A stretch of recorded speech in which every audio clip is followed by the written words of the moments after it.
አሰላሙ አሌይኩም ወረህመቱላሂ ወበረካቱ። ዲና የተከበራችሁ የቻናል ተከታታዮች እንዴት ናችሁ? እኔ ሰላም ነኝ አልሐምዱሊላህ ረቢል ዓለሚን።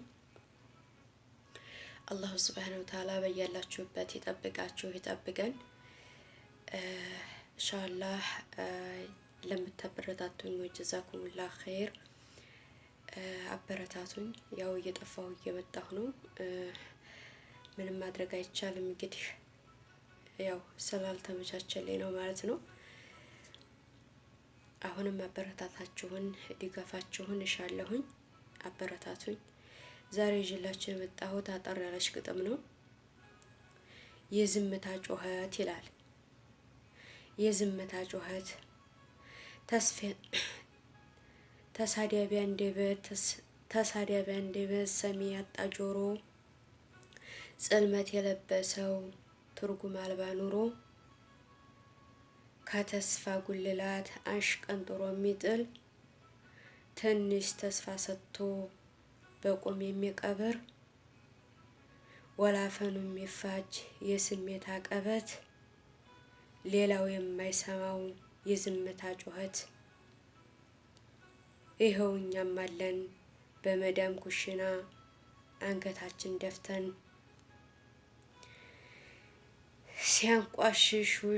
ሲያንቋሽሹሽ አርገው አሳሳች፣ ሲያንቋሽሹሽ አርገው አሳሳች፣ ሊያስቀምጡሽ ከሰው በታች፣ ፊት ሲነሱሽ ስታያቸው በዝምታ ንቀሽ ለፊያቸው፣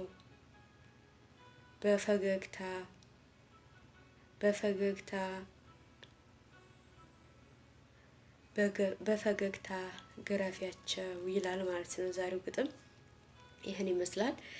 እስኪ ውድ ቤተሰቦቼ አንድ ጥያቄ አለኝ። በእናንተ በህይወታችሁ ብርታታችሁ የሆነው ማን ነው? የኔ ብርታቴ ውዷ እናቴ ናት ማለት ነው። እና እስኪ የእናንተ ብርታታችሁ ማን ነው? ጥያቄን በኮሜንት እንደምትመልሱልኝ ተስፋ አደርጋለሁ ማለት ነው። የኔን ደግሞ ብርታቴ የሆነችውን እናቴን ለመታወቅ የምትፈልጉ ውድ ቤተሰቦቼ እሷን በአካል ባላገኝም ታሪኳን እነግራችኋለሁኝ፣ እንማማርበታለን ማለት ነው። እና ላይኩ እንዳይረሳ፣ ሰብስክራይብ እንዳይረሳ። በያላችሁበት አላህ ሱብሃነሁ ወተዓላ ይጠብቃችሁ ይጠብቀን። ሰላማችሁ ይብዛ።